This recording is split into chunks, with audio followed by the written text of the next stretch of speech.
나는 그의 유일하신 아들 우리 주 예수 그리스도를 믿습니다. 그는 성령으로 잉태되어 동정녀 마리아에게서 나시고 본디오 빌라도에게 고난을 받아 십자가에 못 박혀 죽으시고 장사된 지 사흘 만에 죽은 자 가운데서 다시 살아나셨으며 하늘에 오르시어 전능하신 아버지 하나님 우편에 앉아 계시다가 거기로부터 살아있는 자와 죽은 자를 심판하러 오십니다. 나는 성령을 믿으며 거룩한 공교회와 성도의 교제와 죄를 용서받는 것과 몸의 부활과 영생을 믿습니다. 아멘. 찬송가 484장, 찬송가 484장입니다.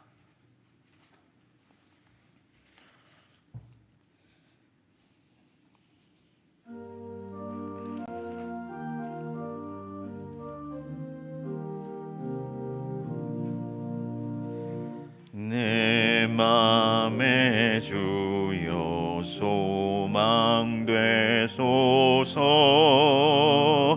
주 없이 모든 일 헛되어라.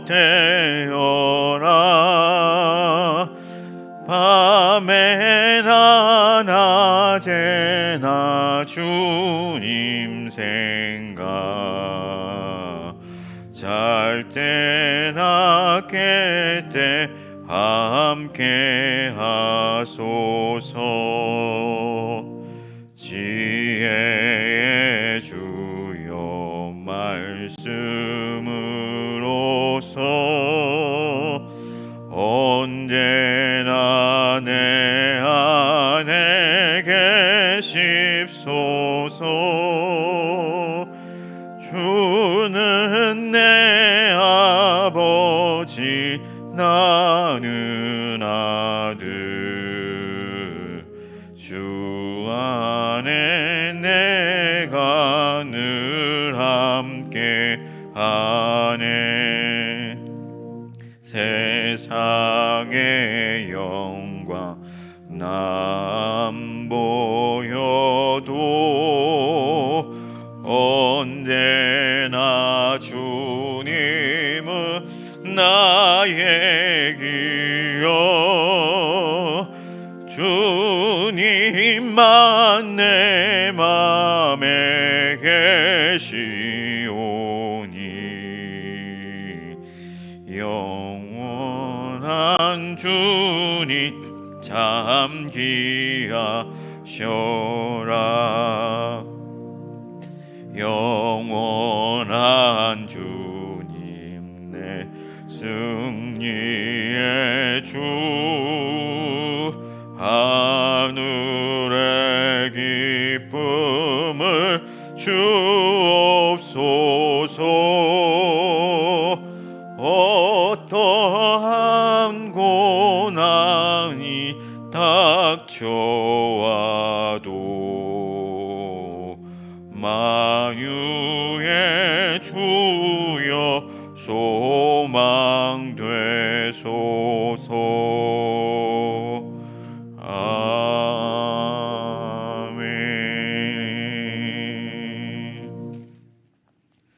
계속해서 490장 주여 지난밤 내 꿈에 찬송 부르겠습니다. 찬송가 490장입니다.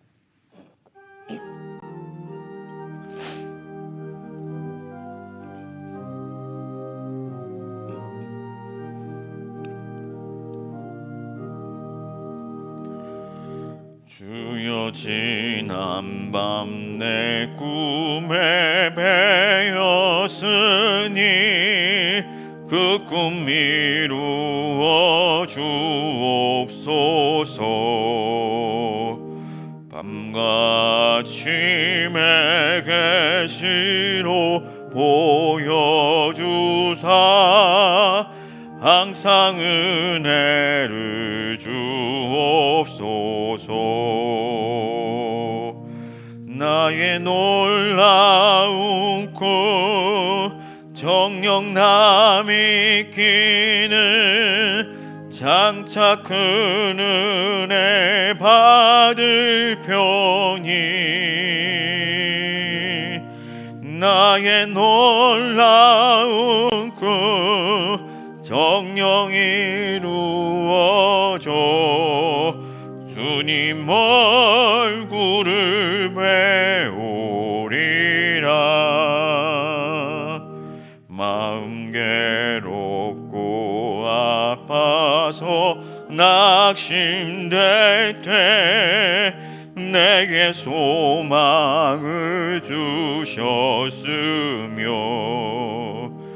내가 영광의 주님을 바라보니 앞길 환하게 보이도다.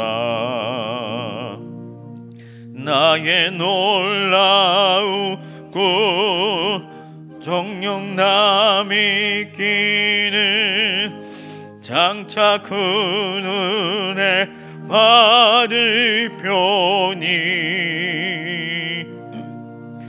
나의 놀라운 꿈 정녕 이루어져 주님 얼굴을 배우리라. 세상 풍조는 나날이 변하여도 나는 내 믿음 지키리니 인생 살다가 죽음이 꿈 같으나 오직 내 꿈은 잠되리라. 나의 놀라운 꿈 정녕 남이 키는 장차 큰 은혜 받을 편이 나의 놀라운 꿈 정녕 이루어져 주님 얼굴을 배우리라. 기도하겠습니다. 하나님, 오늘도 새 하루를 허락하여 주시고 하나님 앞에 나와 기도로 하루를 시작하게 하여 주시니 감사합니다. 부족하고 연약하나 살아계신 하나님 아버지 의지하며 나아갈 때 우리의 앞길을 하나님께서 열어주시고 우리의 길을 인도하여 주셔서 하나님께 기쁨이 되는 길, 하나님께 영광이 되는 길, 거룩한 길을 걸어가게 하여 주시옵소서. 오늘 하루도 하나님의 빛 가운데 살아가며 온전한 행실과 의의 삶으로 거룩한 산제사로 하나님께 우리 자신을 드리게 하여 주시고 서로 사랑하고 섬기며 우리의 것을 가진 것을 나눔으로써 이 땅 가운데 하나님의 나라를 건설하는 저희들이 되게 하여 주옵소서. 하나님 나라를 소망하며 나왔사오니 오늘 우리의 기도 가운데 임하여 주시고 우리가 드리는 모든 기도가 하나님의 기전에 올리게 하여 주셔서 기도함으로 말미암아 하나님으로부터 능력과 지혜를 얻으며 날마다 승리하는 저희들이 되게 하여 주옵소서. 하나님, 한파가 찾아오고 또 코로나 바이러스로 인하여 너무나도 많은 사람들이 어려움에 있습니다. 주님께서 기억하여 주시고 한 사람 한 사람 긍휼히 여겨주시며 위로하여 주시며 하나님을 의지하는 믿음으로 나오게 하여 주셔서 인내함으로 승리하는 우리 모두가 될 수 있게 하여 주옵소서.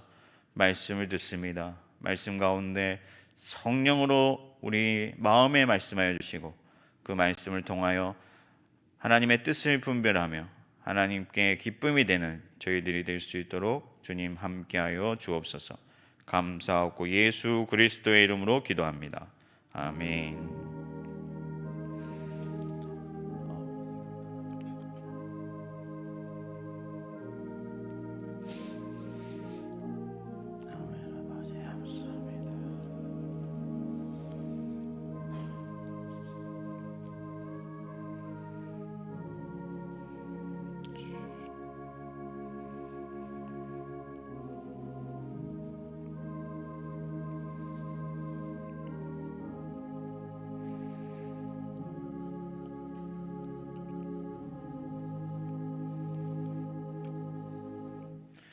오늘 우리에게 주시는 하나님의 말씀은 학개서 2장 10절에서 23절까지의 말씀입니다. 학개 2장 10절에서 23절까지 말씀, 제가 가진 구약 성경 1311면입니다. 저 여러분들이 한 절씩 교독하겠습니다.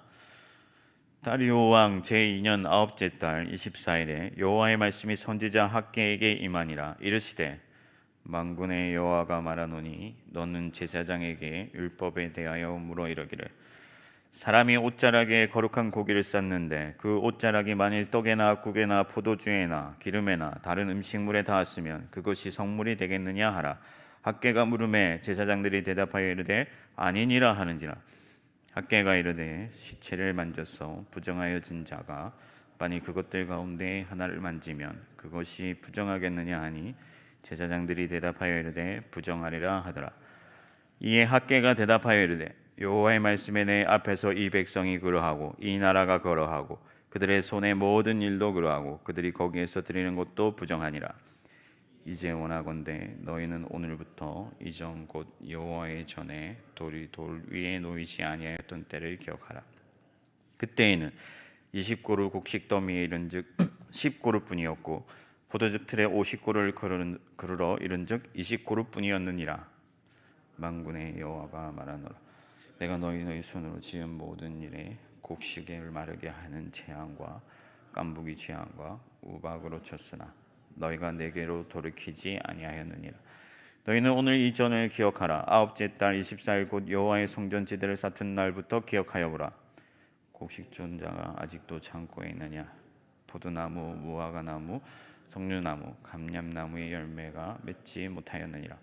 그러나 오늘부터는 내가 너희에게 복을 주리라.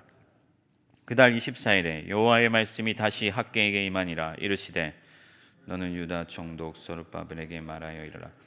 내가 하늘과 땅을 진동시킬 것이요 여러 왕국들의 보좌를 엎을 것이요 여러 나라의 세력을 멸할 것이요 그 병거들과 그 탄자를 엎드려뜨리니 말과 그 탄자가 각각 그의 동료의 칼에 엎드려지리라. 만군의 여호와가 말하노라. 살디엘의 아들 내 종 스룹바벨아, 여호와가 말하노라. 그날에 내가 너를 세우고 너를 인장으로 삼으리니 이는 내가 너를 택하였음이니라. 만군의 여호와의 말이니라 하시니라. 아멘. 껍데기는 가라. 사월도 알맹이만 남고 껍데기는 가라. 1967년 발표된 심동엽 시인의 껍데기는 가라는 시의 첫 구절입니다.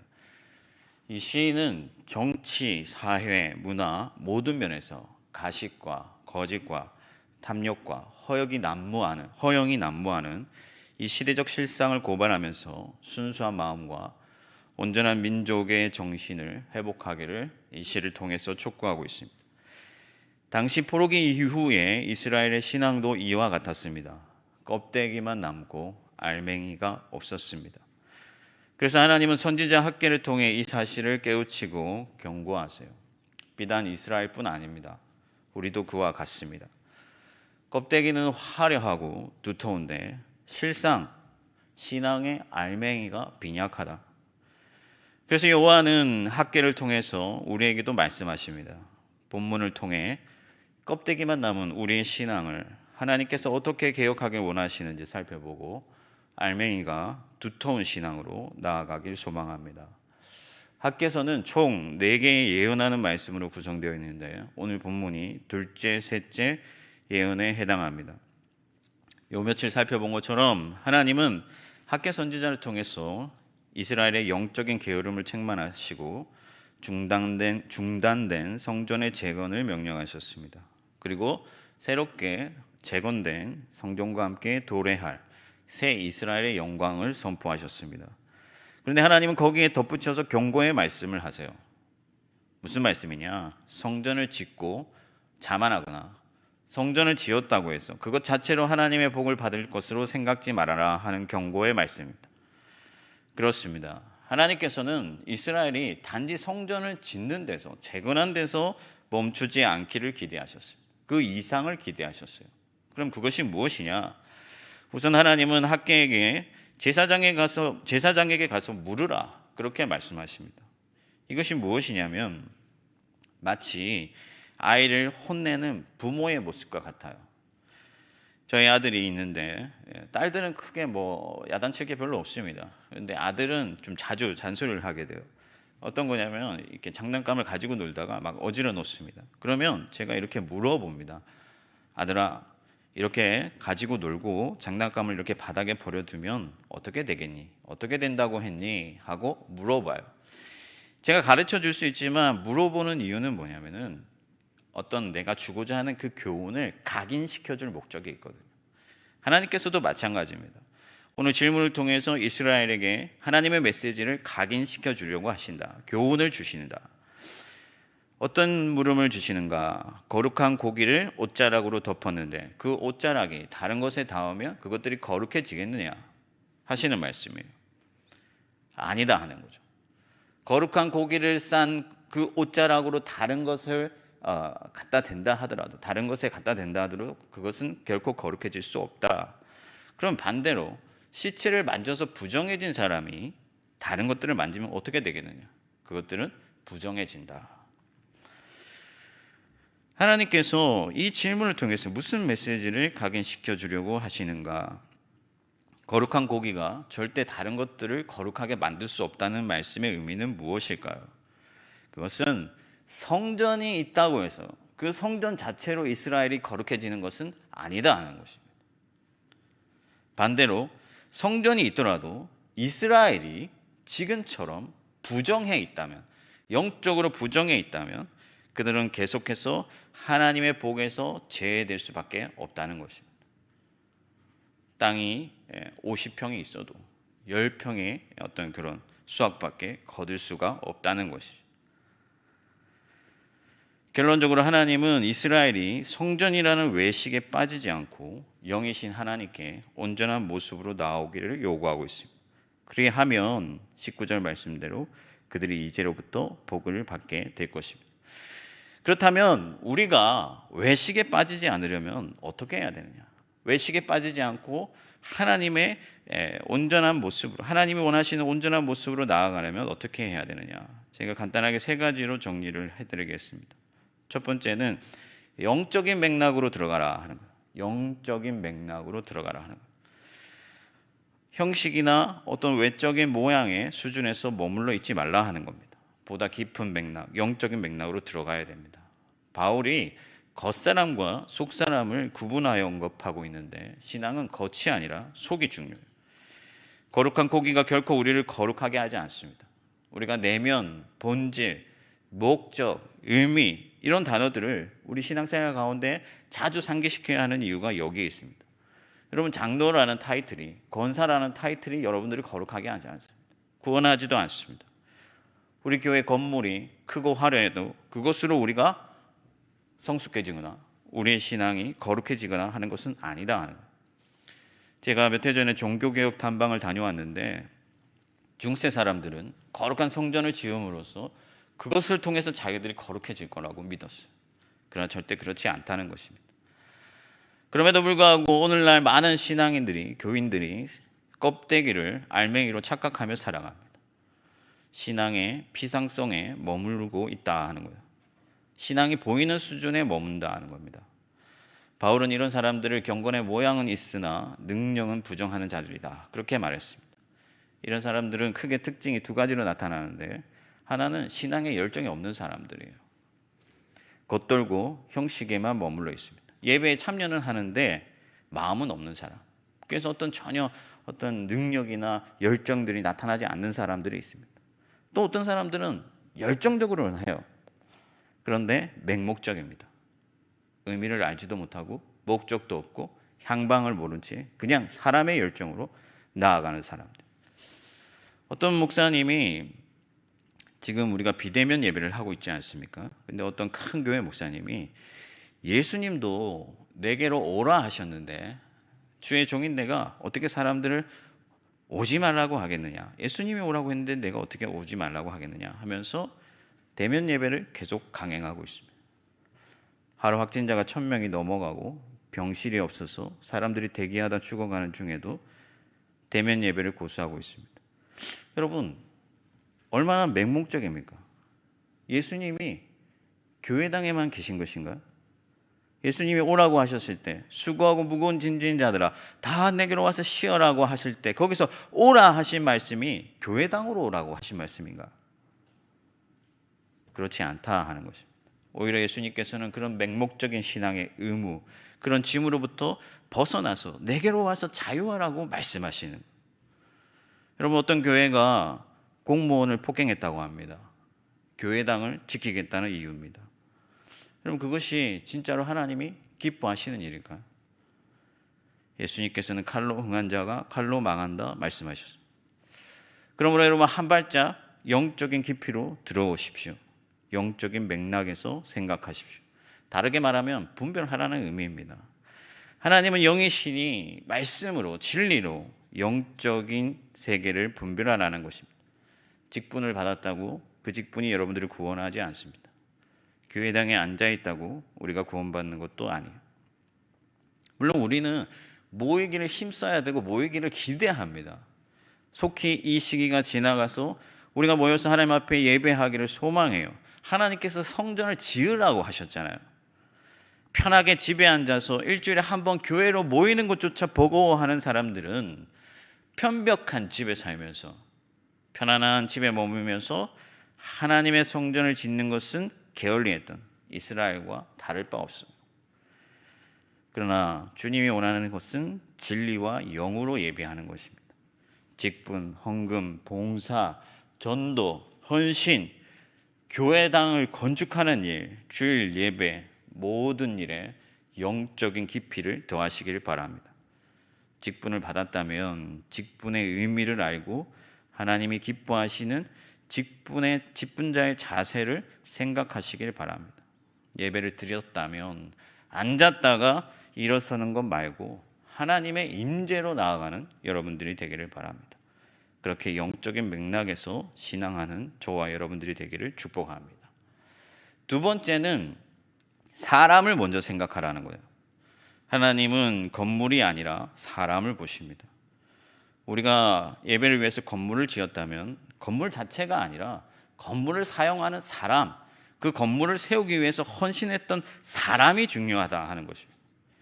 우리가 모였다면 모임이 중요한 것이 아니라 모여있는 사람이 중요하다 하는 것입니다. 본문에 사람이 부정하면 모든 것이 부정해집니다. 이스라엘이 책망받은 이유가 뭡니까? 그들이 희생의 제사를 드리면서도 거룩한 고기를 가지고 나와서 하나님 앞에 내려놓으면서도 실제 그 사람들의 삶은, 그 인격은, 그들의 생활은 부정했다는 거예요. 그래서 말라기서를 보면 하나님이 너희 중에 누군가가 성전 문을 닫았으면 좋겠다. 성전이 있어서 하나님이 기뻐하시는 것이 아니라 그 성전으로 나오는 사람이 중요하다는 것. 부정한 자들이 나와서 성전을 더럽히기 때문에 하나님은 성전을 닫으라고 말씀하십니다. 성전보단 사람입니다.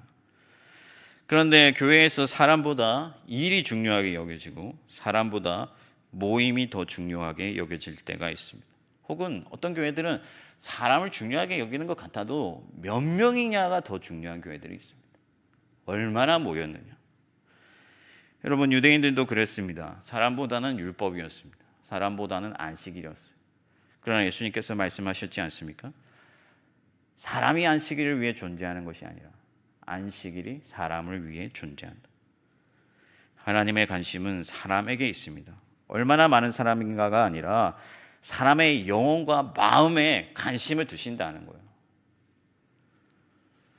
우리가 교회 건물을 아무리 크게 짓고 아무리 훌륭하게 지어도 서울시민교회가 거룩한 교회가 될 수가 없습니다.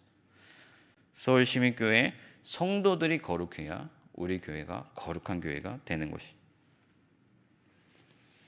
우리가 말할 때는 교회는 건물이 아니라고 그렇게 얘기를 하면서도 여전히 우리 교회는 천호대로에 머물러 있을 때가 많습니다. 여러분, 우리 교회가 어디에 있습니까? 전역에 있습니다. 그러므로 여러분 자신과 우리 공동체와 주변의 성도들에게 초점을 맞추시길 바랍니다. 사업이나 조직이나 혹은 예배나 심지어 헌금이나 어떤 것이라도 사람보다 먼저일 수가 없습니다. 우리 자신과 공동체를 먼저 생각해야 돼요. 우리가 서로 사랑하고 있는가? 그것이 먼저 생각되어야 할 지점이다 하는 겁니다. 예를 들어서 우리 자신에게 적용해 본다면 나의 신앙을 점검할 때 내가 어떤 부서에 어떤 역할을 하고 있느냐, 혹은 내가 주일 예배를 빠지느냐 빠지지 않느냐, 그런 것이 아니라 내가 하나님 앞에서 어떤 사람인가, 나의 인격은 어떠한가, 나는 예수를 닮아가고 있는가, 나의 중심은 모든 탐욕을 내려놓고 온전히 하나님 한 분만을 갈망하는 참된 예배자로 서 있는가, 그것이 중요하다는 거예요. 내가 어떤 직분을 받았는가, 어디서 봉사하고 있는가, 얼마나 헌금을 드렸는가가 아니라 내가 어떤 사람인가, 하나님 앞에서, 그것이 우리가 점검해야 될 지점이다 하는 것입니다. 오늘 하루는 여러분 자신을 곰곰이 돌아보고 하나님 앞에서 여러분 자신을 점검하는 하루가 되기를 소망합니다. 마지막 세 번째는 온전한 예배를 회복하라 하는 거예요. 사람이 중요하다 그렇게 말씀을 드렸는데, 하나님이 기뻐하시는 그런 사람은 어떤 사람이냐? 흠이 없는 사람이다.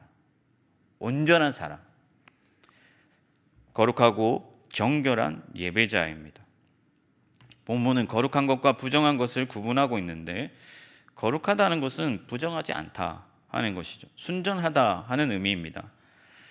하나님이 기뻐 받으시는 예배자란 그런 사람이에요. 그래서 베드로 사도는 사랑하는 자들아, 주 앞에서 점도 없고 흠도 없이 평강 가운데서 나타나기를 힘쓰라, 그렇게 말씀하십니다.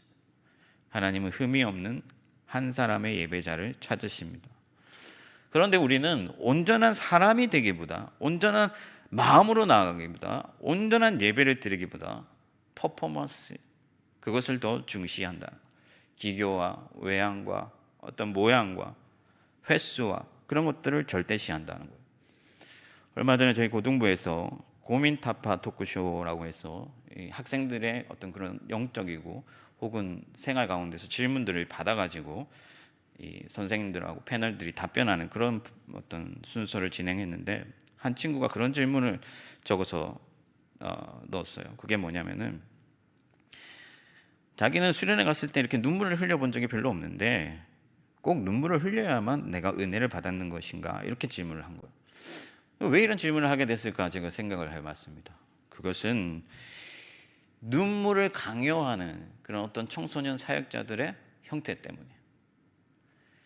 눈물, 콧물 쏟고 아이들이 막 소리를 지르고 해야 이 강사가 뭔가 이룬 것 같은 그런 어떤 성과를 낸 것 같은 것, 그래서 거기에서 내가 은혜를 증거하고 온 것 같은 그런 느낌을 받을 수 있기 때문에, 그래야 인정받을 수 있기 때문에 눈물을 강요하는 것이 아닌가, 눈물을 강요했기 때문에 그런 질문을 한 것이 아닌가, 그런 생각을 해봤습니다. 그래서 제가 답변을 할 때 눈물은 하나의 증표가 될 수 있지만 그보다 중요한 것은 우리가 말씀대로 온전히 행하는가, 그 말씀을 내가 마음에 품고 순종하며 빛 가운데 살아가는가, 그것이 중요하다, 그렇게 답변을 했습니다. 사랑하는 성도 여러분, 여러분의 신앙의 목표를 거룩으로 설정하시기를 바랍니다. 얼마나 많은 헌금을 하느냐, 얼마나 많은 사람을 전도하느냐 중요합니다. 중요하지만 그보다 더 중요한 것은 뭐냐? 여러분들이 온전한 예배자가 되는 겁니다. 여러분의 예배를 온전하게 하는 것입니다. 여러분들의 삶을 온전하게 하는 것입니다. 우리가 모이지 못하는 것은 비극이에요. 이 시기가 속히 지나가길 바랍니다. 그러나 하나님은 모이느냐 모이지 않느냐보다 여러분들이 거룩한가 거룩하지 않는가를 더욱 중요하게 보신다는 거예요. 죄와 싸우고 하나님의 성품을 닮아가고 하나님의 선을 행하고 의의 길로 걸어가시길 바랍니다. 그리하면 여러분의 예배가 온전해지고 하나님이 기뻐 받으시는 거룩한 산 제사를 드리게 될 줄 믿습니다. 말씀을 정리하겠습니다. 여러분, 예수 그리스도께서 온전한 예배를 성취하셨습니다. 제자들이 어느 날 헤롯이 지은 성전을 자랑하면서 예수님께, 예수님 이 성전을 보십시오, 얼마나 멋집니까? 하고 말씀을 했습니다. 그러자 예수님께서 이 성전을 허물어라, 내가 3일 만에 일으키리라 말씀하셨어요. 무슨 말씀입니까? 예수님은 제자들이 껍데기, 그 형식에 매여서 그것만을 바라보는 그 피상성을 깨트리기를 원하셨던 거예요. 그래서 예수 그리스도의 죽으심과 부활이라는 영적인 세계, 영적인 맥락으로 들어오기를 원하신 것입니다. 그리고 예수 그리스도라는 그 한 사람에게 주목하기를 원하셨어요. 예수님께서는 죽으시고 부활하심으로 말미암아 저와 여러분들을 거룩한 성전 삼아 주셨습니다. 건물이 아니에요. 여러분 자신이 이제 한 사람이, 각 사람이 예배자가 되었습니다. 우리가 성전입니다. 그러므로 거룩하고 온전한 인격과 삶과 생활을 통해 하나님이 기뻐하시는 온전한 예배를 드리시는 저와 여러분들이 되기를 주님의 이름으로 축원합니다. 하늘에 계신 우리 아버지, 아버지의 이름을 거룩하게 하시며 아버지의 나라가 오게 하시며 아버지의 뜻이 하늘에서와 같이 땅에서도 이루어지게 하소서. 오늘 우리에게 일용할 양식을 주시고 우리가 우리에게 잘못한 사람을 용서하여 준 것 같이 우리 죄를 용서하여 주시고 우리를 시험에 빠지지 않게 하시고 악에서 구하소서. 나라와 권능과 영광이 영원히 아버지의 것입니다. 아멘.